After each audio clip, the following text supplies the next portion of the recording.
para ser piadosos.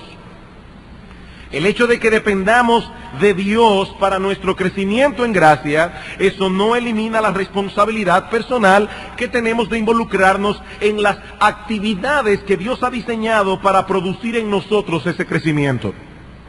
Un texto de la Escritura que ilustra claramente este principio espiritual es el Salmo 127, versículo 1. Allí dice que si el Señor no edificare la casa, en vano trabajan los que la edifican. Si el Señor no guardare la ciudad, en vano vela la guardia.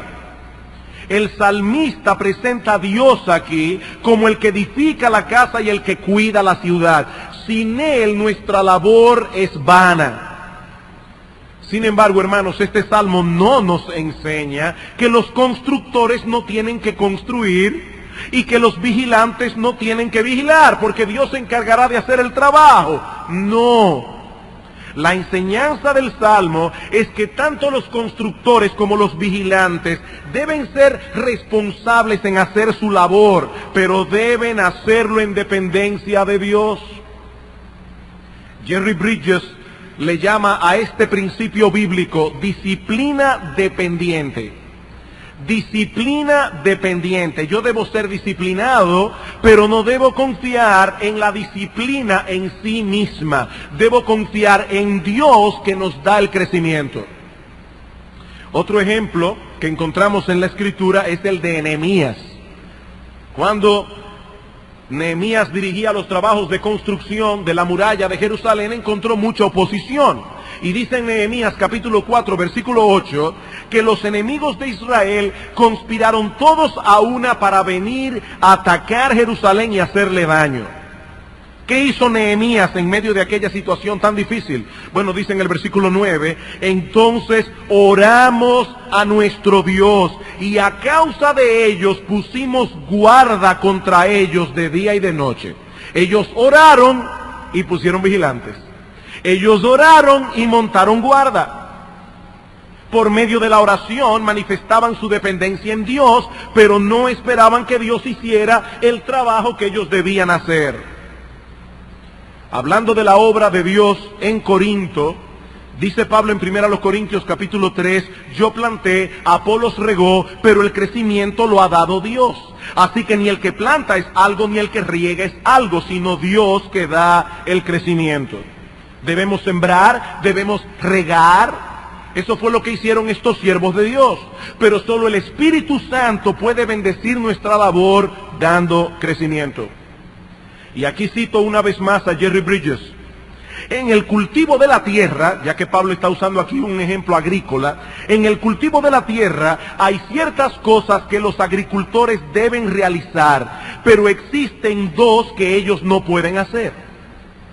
¿Cuáles son aquellas tareas de las que los agricultores son responsables? Bueno, ellos deben arar, deben sembrar, deben fertilizar, irrigar, cultivar, cosechar. Todo eso deben hacerlo ellos. Pero hay dos cosas que ellos no pueden hacer de ningún modo. ¿Cuáles son? Controlar el clima y darle crecimiento a la semilla. Ellos eso no lo pueden hacer. Y aún lo del clima lo podrían resolver con ciertos recursos. Nosotros podemos en tiempo de sequía diseñar algún sistema de irrigación artificial. Ahora, lo único que no podemos hacer de ningún modo es la parte más crítica de todas. ¿Cuál es? Darle crecimiento a la planta. Eso solamente puede hacerlo Dios. Sigue diciendo Bridges, como en el caso de los cultivos, Dios ha prescrito ciertas disciplinas o prácticas que son necesarias para crecer en santidad. Debemos cumplirlas o no creceremos, así como los agricultores no producirán una cosecha si no realizan sus deberes. Sin embargo, hay algo que no podemos hacer y es hacernos crecer. Eso no podemos hacerlo. Amados hermanos, la vida espiritual que el Espíritu Santo implantó en nosotros en el momento de la conversión no crece por sí sola. Esa vida espiritual no crece en una forma automática simplemente porque nosotros hagamos ciertos ejercicios espirituales. No, el crecimiento lo da Dios a través de esas disciplinas. Por eso hablamos de una disciplina dependiente. Debemos ser responsables, pero debemos depender en todo de Dios, o de lo contrario no ocurrirá nada en nuestras vidas. Separados de mí, dice el Señor, nada podéis hacer. Así como una rama no puede fructificar separada del árbol, así tampoco pueden los cristianos fructificar por sí mismos. Es por esto que la oración juega un papel tan importante en la vida del creyente, porque la oración, como alguien ha dicho, es la expresión tangible de nuestra dependencia en Dios. Una vida pobre de oración revela una de dos cosas: o estamos persiguiendo la santidad en nuestras propias fuerzas, o ni siquiera estamos persiguiendo la santidad. O estamos tratando de ser santos por nosotros mismos, o ni siquiera estamos tratando de ser santos. Y es aquí precisamente donde conectamos con nuestro estudio en el libro de Daniel. La semana pasada consideramos la fidelidad de Daniel, enfocando la declaración de los versículos 4 y 5 que encontramos en el capítulo 6. Y una de las cosas que veíamos en nuestra exposición es que la fidelidad de Daniel descansaba en la gracia de Dios. Daniel no llegó a ser el hombre que fue amparado en sus propias fuerzas. Daniel conocía en la práctica este principio de disciplina dependiente. Era un hombre disciplinado, pero no descansaba en su disciplina, sino en el poder de Dios. Y yo quiero que leamos una vez más los primeros versículos del capítulo 6 de Daniel, solo que esta vez vamos a llegar hasta el versículo 11. Alguien me preguntó esta semana, pastor, ¿y cuándo es que vamos a echar a Daniel en el foso de los leones? Bueno, todavía no, todavía no. Vamos a dejar eso quizás para el domingo próximo. Ahora yo me quiero concentrar en los versículos 10 y 11, pero vamos a leer capítulo 6, versículos 1 al 11. Pareció bien a Darío constituir sobre el reino 120 sátrapas que gobernasen sobre todo el reino, y sobre ellos 3 gobernadores, de los cuales Daniel era uno, a quienes estos sátrapas diesen cuenta para que el reino fuese perjudicado. Pero Daniel mismo era superior a estos sátrapas y gobernadores, porque había en él un espíritu superior, y el rey pensó en ponerlo sobre todo el reino. Entonces los gobernadores y sátrapas buscaban ocasión para acusar a Daniel en lo relacionado al reino, mas no podían hallar ocasión alguna o falta, porque él era fiel, y ningún vicio ni falta fue hallado en él. Entonces dijeron aquellos hombres: no hallaremos contra este Daniel ocasión alguna para acusarle, si no la hallamos contra él en relación con la ley de su Dios. Entonces estos gobernadores y sátrapas se juntaron delante del rey y le dijeron así: Rey Darío, para siempre vive. Todos los gobernadores del reino, magistrados, sátrapas, príncipes y capitanes han acordado por consejo que promulgues un edicto real y lo confirmes, que cualquiera que en el espacio de 30 días demande petición de cualquier dios u hombre fuera de ti, oh rey, sea echado en el foso de los leones. Ahora, oh rey, confirme el edicto y fírmalo, para que no pueda ser revocado conforme a la ley de Media y de Persia, la cual no puede ser abrogada. Firmó pues el rey Darío el edicto y la prohibición. Y aquí el texto que vamos a estudiar hoy. Cuando Daniel supo que el edicto había sido firmado, entró en su casa, y abiertas las ventanas de su cámara que daban hacia Jerusalén, se arrodillaba 3 veces al día y oraba y daba gracias delante de su Dios, como lo solía hacer antes. Entonces se juntaron aquellos hombres y hallaron a Daniel orando y rogando en presencia de su Dios. Como decía hace un momento, en la mañana de hoy quiero centrar mi atención, nuestra atención, en los versículos 10 y 11 y en los detalles incidentales que esos versículos nos brindan sobre la vida de oración de Daniel. Así como debemos mirar a Daniel como un ejemplo de fidelidad, así también debemos mirarle como un ejemplo de oración. De hecho, en cierto modo, ambos aspectos en la vida de Daniel están íntimamente conectados. Daniel llegó a ser el hombre fiel que fue precisamente porque era el hombre de oración que era. La fidelidad y la oración, como veremos en un momento, están estrechamente relacionadas. ¿Qué nos enseña este texto en cuanto a la vida de oración de Daniel? Bueno, hay varios elementos aquí que nos revelan la forma como este hombre dependía de Dios en oración. En primer lugar, Daniel oraba resueltamente. En primer lugar, Daniel oraba resueltamente. Su temor de Dios y su sentido de necesidad le impedían apartarse del lugar de la oración por mucho tiempo, a pesar del peligro que esto significara para él. Dice en el versículo 10 que tan pronto Daniel se entera de que el edicto ha sido firmado, ¿qué hizo él? Se dirigió a su casa, pero no para planificar cómo se defendería del complot, ni para quejarse con amargura por la suerte que estaba corriendo. No. Daniel no llegó a casa ese día y comenzó a pensar cómo puede ser que el rey Darío haya firmado ese decreto. ¿Acaso no sabía él que esas personas estaban detrás de mí? O lo que era todavía mucho más complejo, Daniel pudo haber pensado, ¿por qué Dios permitió que estas personas se salieran con la suya? ¿Acaso no dice la Escritura que el corazón del rey está en las manos de Jehová y que a todo lo que él quiere lo inclina? ¿Por qué Dios no impidió que Darío firmara el edicto?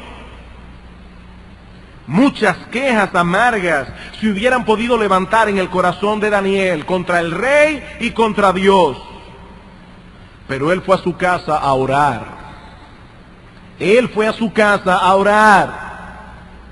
La prudencia carnal le aconsejaba seguir otro curso de acción. Bueno, tal vez es mejor que ore en otro momento. O déjame seguir orando, pero en una forma más discreta. No en la ventana frente a todo el mundo. Yo voy a orar en mi corazón y con los ojos abiertos. Total, el decreto solamente prohíbe la oración por un mes. Yo puedo orar el mes que viene, como yo lo suelo hacer a través de toda mi vida. Es solamente un mes. Yo debo aclarar que no hay nada de malo en orar con los ojos abiertos. Debo aclarar que no hay nada de malo en levantar nuestros corazones delante del Señor cuando estamos desempeñando las labores diarias. Podemos ir caminando llorando, podemos ir manejando el carro llorando, eso lo veremos un poco más adelante. Pero en esta circunstancia particular, Daniel no podía hacer eso.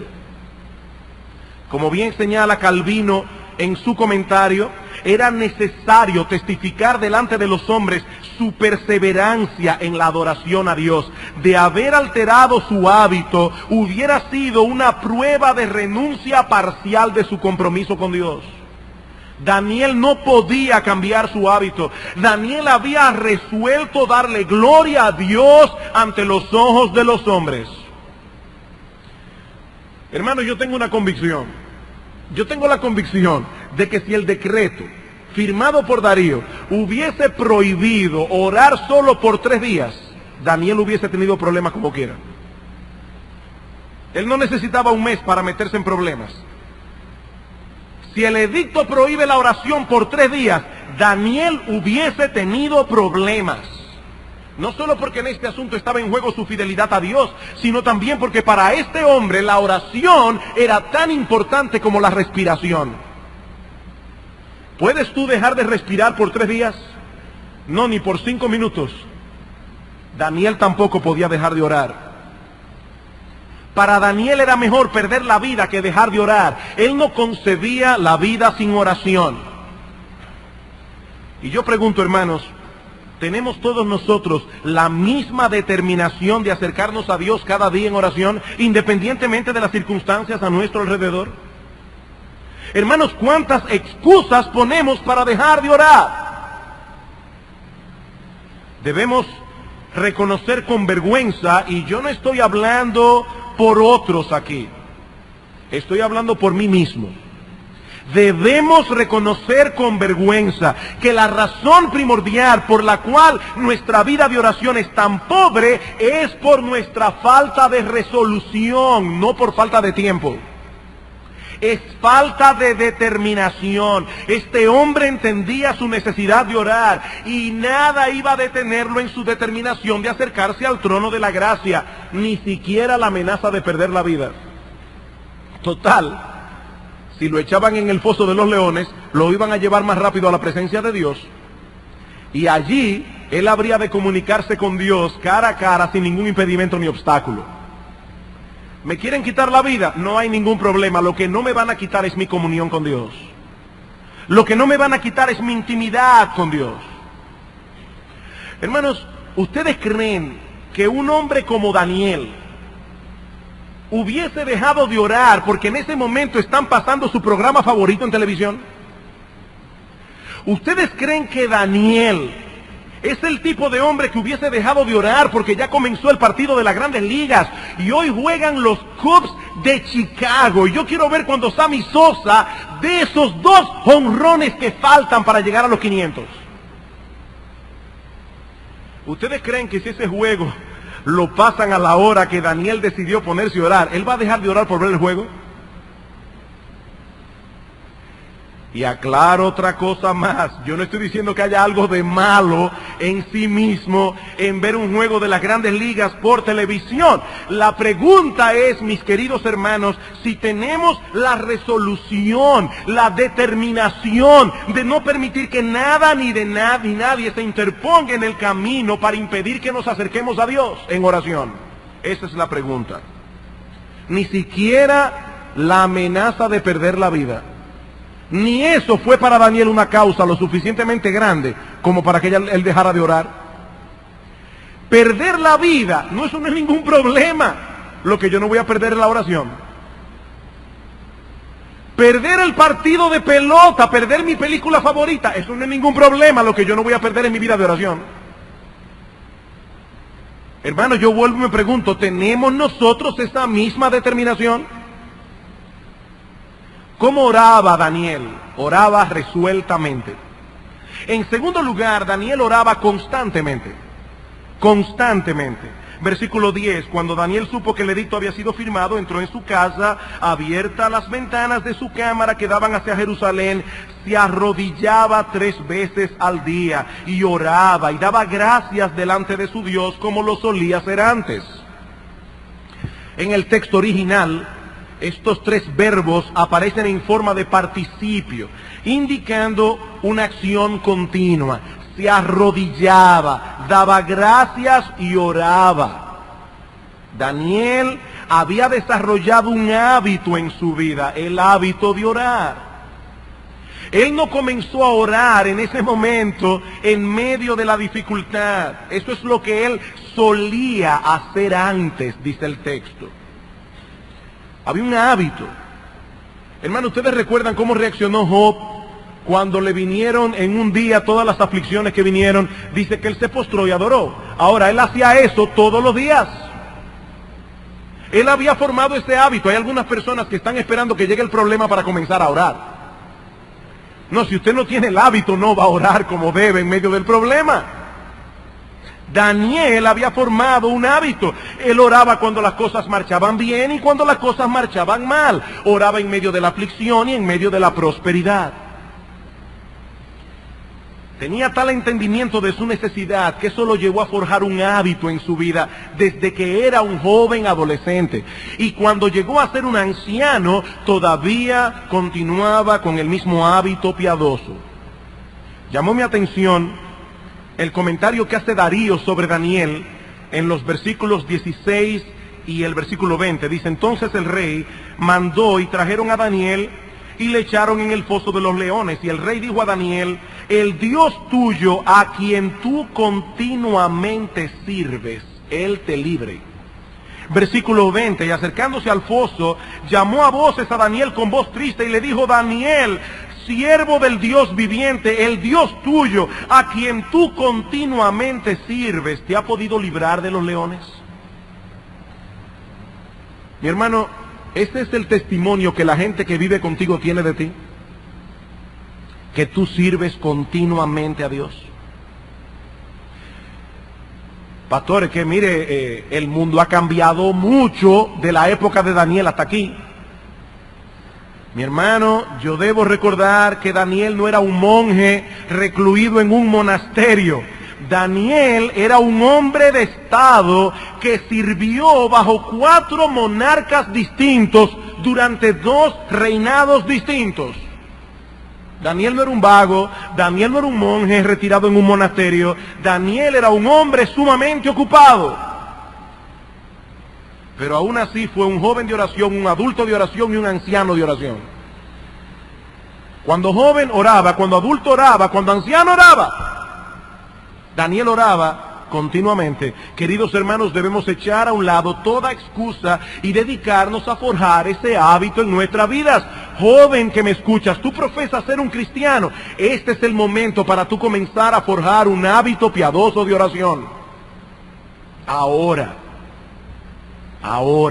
hoy, no mañana, no cuando tengas 25 años, es ahora. Es ahora. Así que Daniel oraba resuelta y constantemente, pero también oraba en tercer lugar regularmente. Daniel oraba regularmente. El texto dice que él tenía la costumbre de orar 3 veces al día. 3 veces.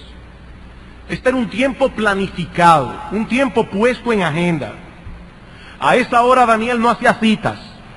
Y si Daniel hubiese vivido en esta época, a esa hora apaga el teléfono celular, apaga el beeper, habla con sus hijos y le dice: mis hijos, este es mi tiempo de oración. Yo no quiero bulla, yo no quiero que me llamen, a menos que ya la sangre esté corriendo por el piso. Este es mi tiempo de orar.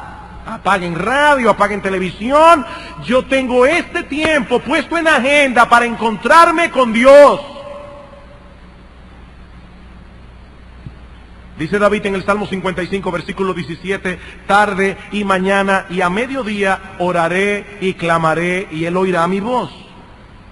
Estos hombres tenían un tiempo señalado en su agenda para dedicarse a orar.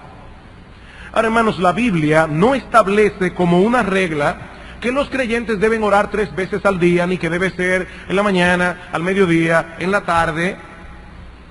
Pero la Biblia sí da por sentado que todo verdadero cristiano va a apartar un tiempo específico para encontrarse con Dios en oración. Es interesante notar que en el Padre Nuestro, el Señor Jesucristo presupone que nosotros vamos a encontrarnos con Dios en la mañana. Porque Él dice: Padre nuestro que estás en los cielos, danos el pan de cada día. Él está pidiendo el pan de ese día. Evidentemente parece que todavía no ha desayunado. Él está comenzando el día en oración delante de Dios. Ahora, hermanos, eso no elimina la necesidad que nosotros tenemos de orar durante el día fuera de ese tiempo señalado y específico.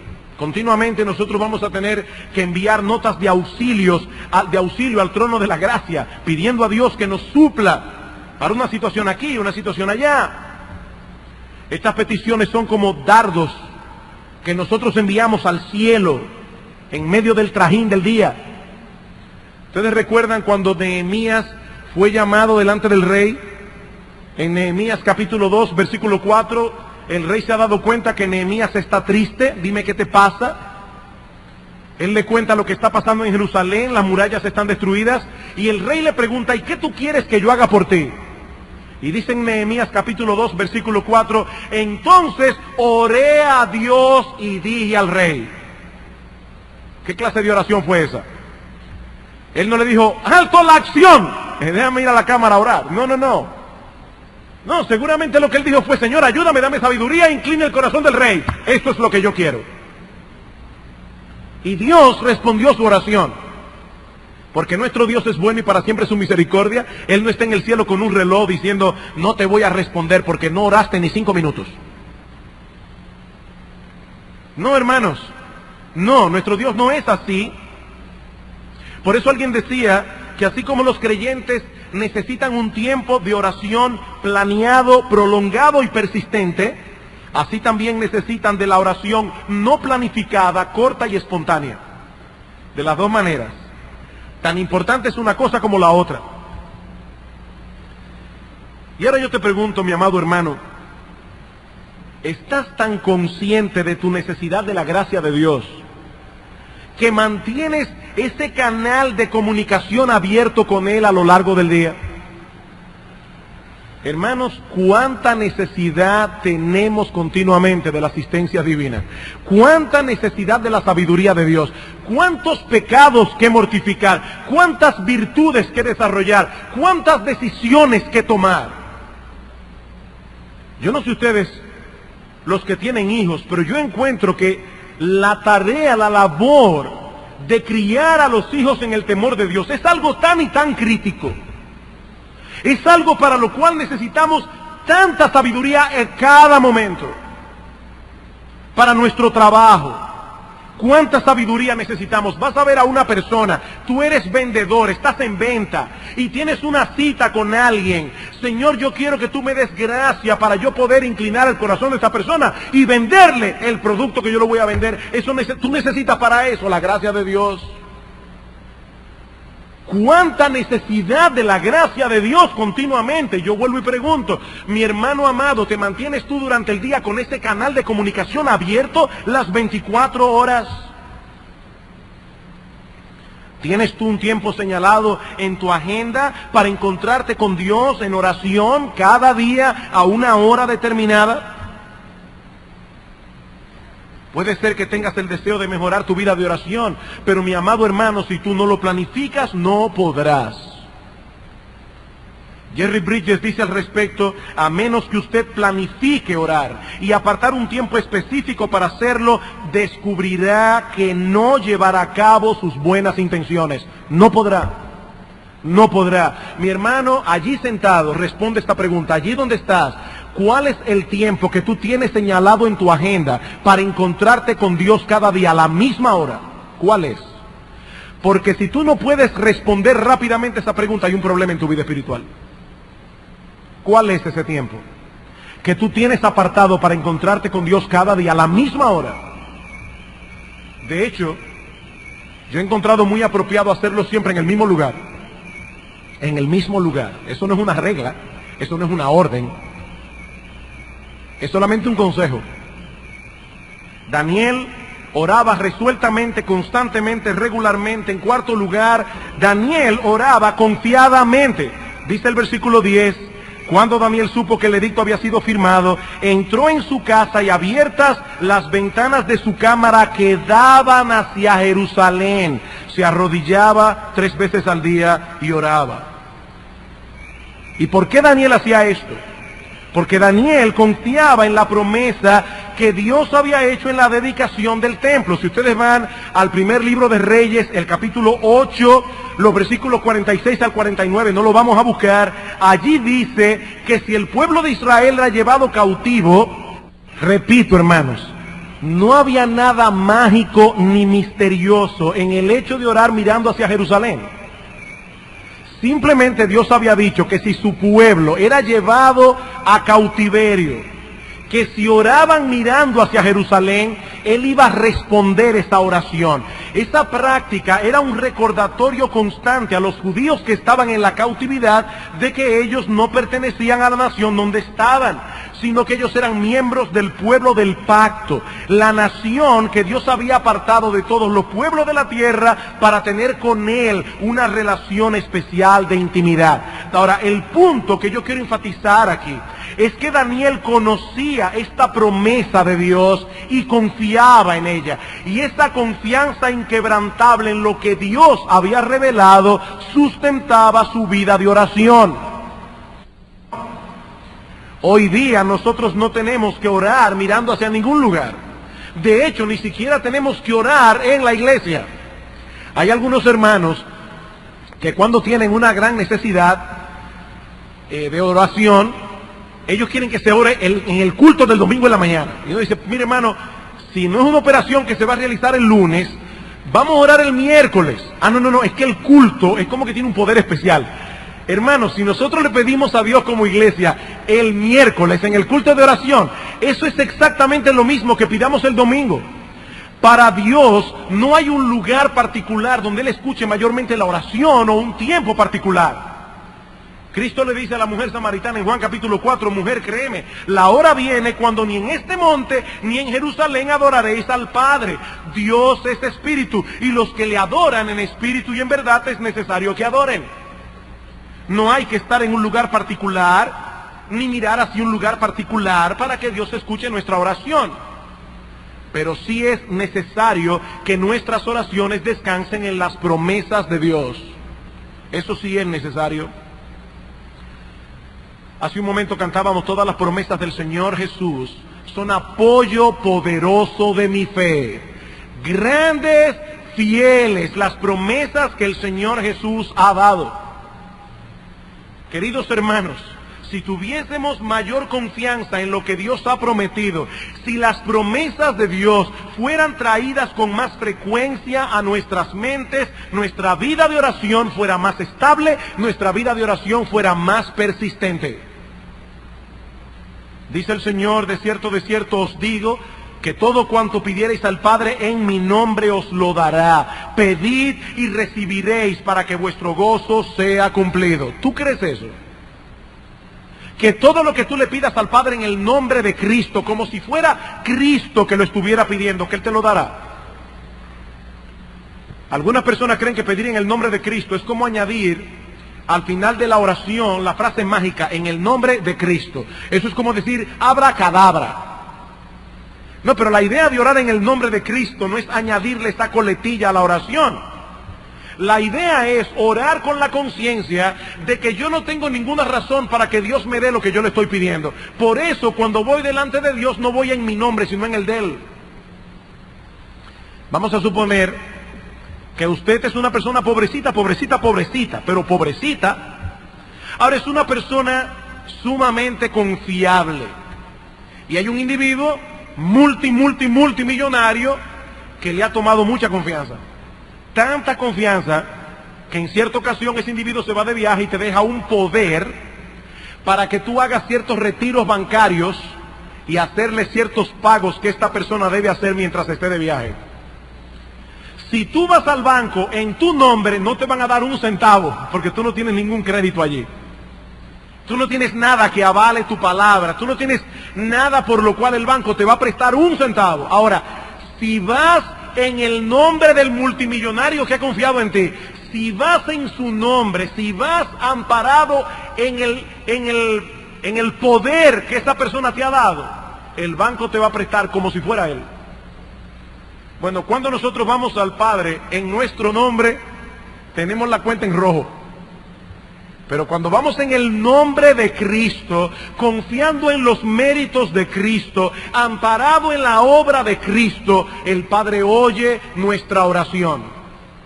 Pedid, dice el Señor, y se os dará, para que vuestro gozo sea cumplido.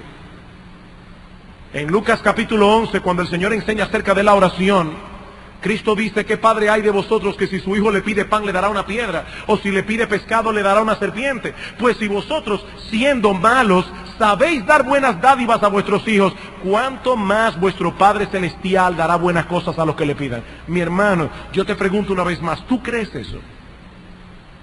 ¿Tú crees que nuestro Dios es un Padre bueno, misericordioso, que te está diciendo: ven y pide, que yo te lo voy a dar en el nombre de Cristo? ¿Tú crees eso? Porque si tú creyeras eso, si yo creyera eso, viviríamos continuamente delante del trono de Dios. Por eso dice Santiago: no tenéis lo que deseáis. ¿Por qué? Porque no pedís. Porque no pedís. Mi amado hermano, todas esas promesas están en las Escrituras para alimentar nuestra fe. Dios no miente. Dios no miente. Y Él ha prometido grandes cosas para aquellos que oren con fe, creyendo que Dios es poderoso para conceder lo que promete. Ahora, creyendo también que Dios es sabio para saber cuándo, cómo y dónde responder la oración. Yo debo creer las dos cosas. Un siervo de Dios ha dicho que Dios detiene su ayuda cuando olvidamos que tenemos necesidad de ella y no se la pedimos. Dios detiene su ayuda, y no de maldad. Él lo hace para nuestro bien. Tú no pides, no te doy. Porque tú tienes que aprender que me necesitas. Tienes que aprender que no eres autosuficiente. Él quiere que permanezcamos cerca del trono y de un modo u otro se encargará de enseñarnos nuestra impotencia y nuestra necesidad de Él.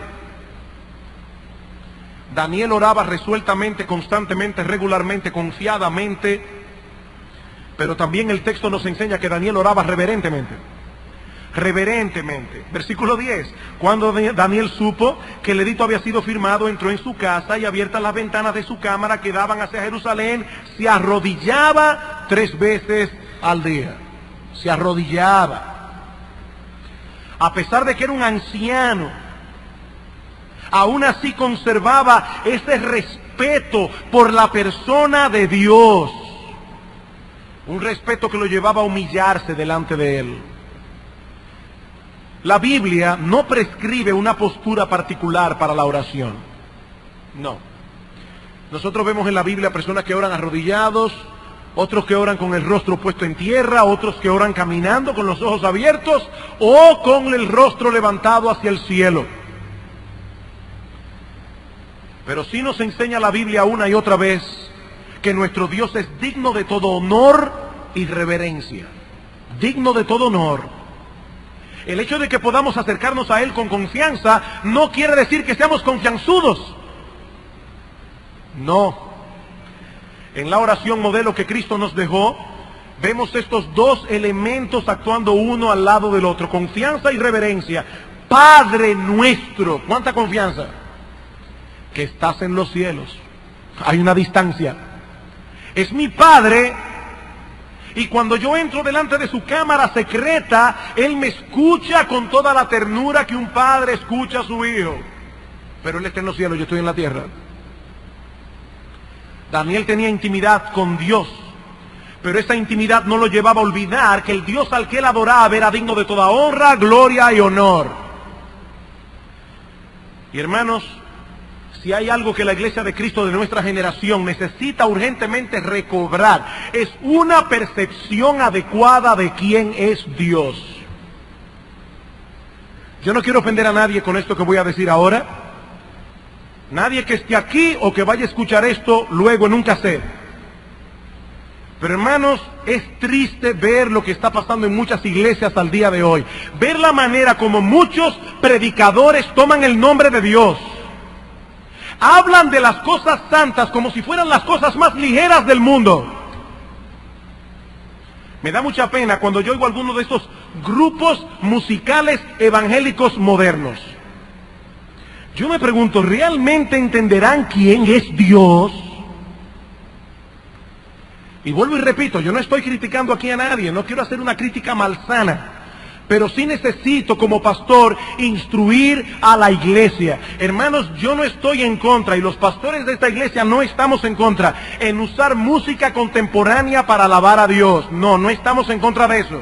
Hay música contemporánea que es apropiada para adorar a Dios. El himno no tiene que ser del siglo XVI para que sea santo. No. Pero hay mucha música contemporánea que no tiene la gloria, no manifiesta la gloria, la majestad, la dignidad del Dios al que nosotros adoramos con esa música. Yo no me imagino a la reina de Inglaterra tomando posesión del trono a ritmo de rap.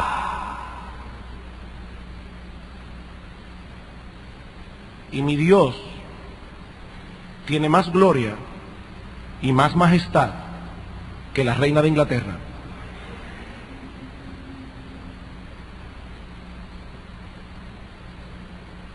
Cuando nosotros decidimos qué clase de música vamos a usar para adorar a Dios,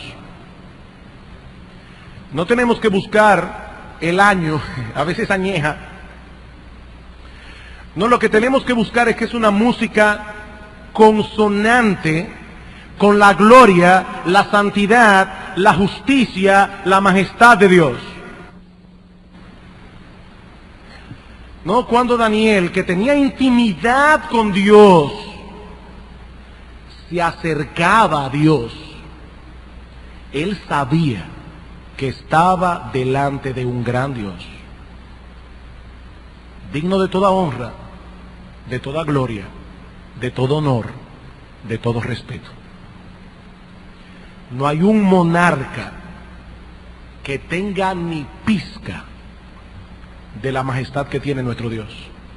No lo hay, no lo ha habido, ni lo habrá. Porque Él es el Rey soberano del universo. Y cuando nosotros le adoramos a Él, debemos adorarle en conformidad con su realeza. De lo contrario, Él es ofendido con nuestra adoración, Él puede ser ofendido con nuestra oración. Daniel oraba reverentemente. Pero no solo eso, en sexto lugar, Daniel también oraba agradecidamente. Agradecidamente. Cuando Daniel supo que el edicto había sido firmado, entró en su casa y, abiertas las ventanas de su cámara que daban hacia Jerusalén, se arrodillaba 3 veces al día y oraba y daba gracias. Daba gracias. Daniel en ese momento no sabía cuál era el fin de la historia. Su vida estaba en peligro y él lo sabía. Pero aún así Daniel tenía razones para dar gracias a Dios. El solo hecho de que Dios fuese su Dios, ya eso era suficiente para estar inmensamente agradecido. Mi amado hermano, yo no conozco la situación que tú puedes estar atravesando en este momento. Pero si tú eres un verdadero cristiano, tú tienes razones sin número para dar gracias a Dios. Fuiste escogido para esta gran salvación desde antes de la fundación del mundo.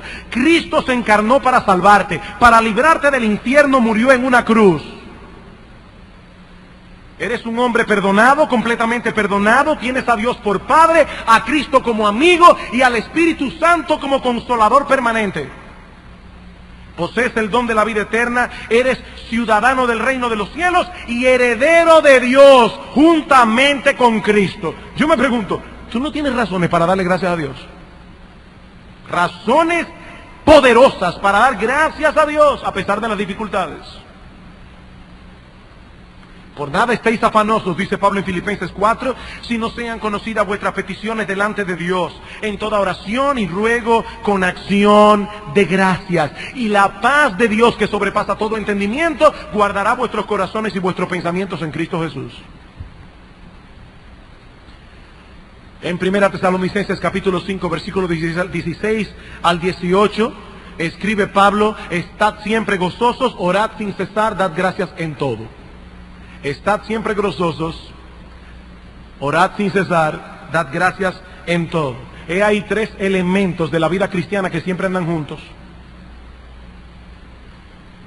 Hay personas que son tan amigas que cuando uno ve a uno, ve al otro. Generalmente andan juntos, para bien o para mal. Bueno, el gozo, la oración y la gratitud son amigos inseparables. Amigos inseparables. Daniel estaba a punto de perder la vida y todavía le daba gracias a Dios. Y finalmente, Daniel no solamente oró resueltamente, constantemente, regularmente, confiadamente. Ya se me fue el sexto. Reverentemente y agradecidamente, sino también fervientemente. Fervientemente, dice en el versículo 11, entonces se juntaron aquellos hombres y hallaron a Daniel orando y rogando en presencia de Dios. Esta expresión rogando significa literalmente implorando su favor.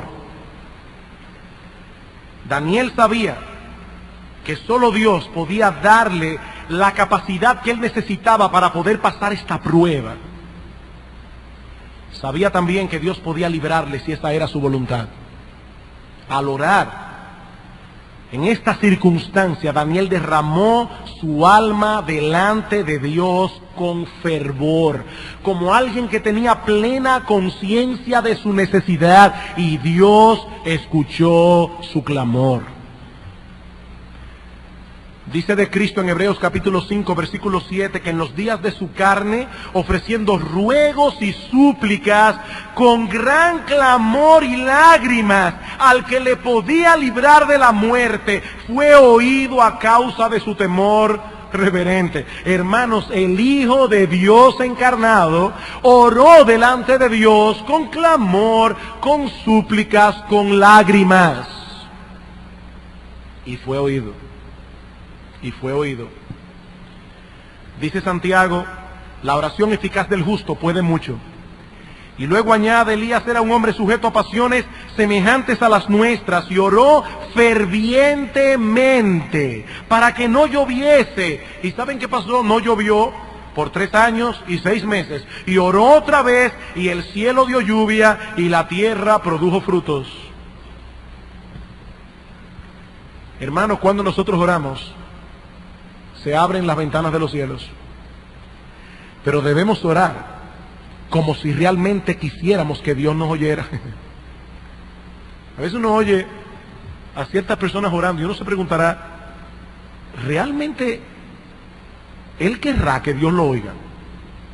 Ustedes se imaginan a una persona ahogándose en un río, bien educado, auxilio.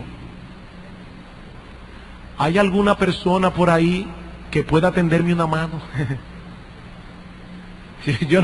Yo no me lo imagino. Mire, ahí está la persona más educada.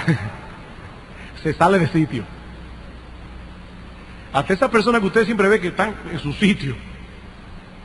Mire, le sale un gallo gritando. Daniel oró como si realmente quisiera que Dios lo librara. Daniel oró como si realmente él quisiera aquella gracia de Dios que lo iba a sostener en medio de esa prueba tan grande. Y Dios lo oyó. Dios lo oyó. Hermanos, ha sido mi oración que a través de esta administración en la mañana y del ejemplo de Daniel, Dios nos dé conciencia de nuestra necesidad y de nuestra impotencia. Hermanos, hay muchos pecados que mortificar, particulares, específicos, que tú debes llevar delante del trono de Dios con nombre y apellido. Señor, líbrame de los malos pensamientos. Señor, líbrame del chisme. Señor, líbrame de la lujuria. Líbrame de ver lo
particles dance in the spaces where time has no chance. Whispers echo through the void. In the silence, our secrets are deployed.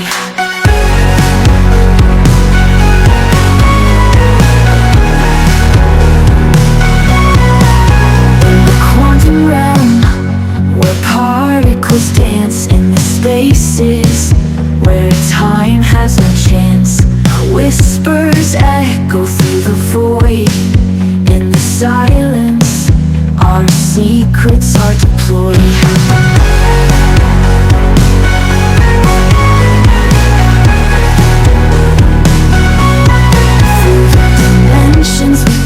In the folds of the quantum tide, melodies of the unseen in the whispers within.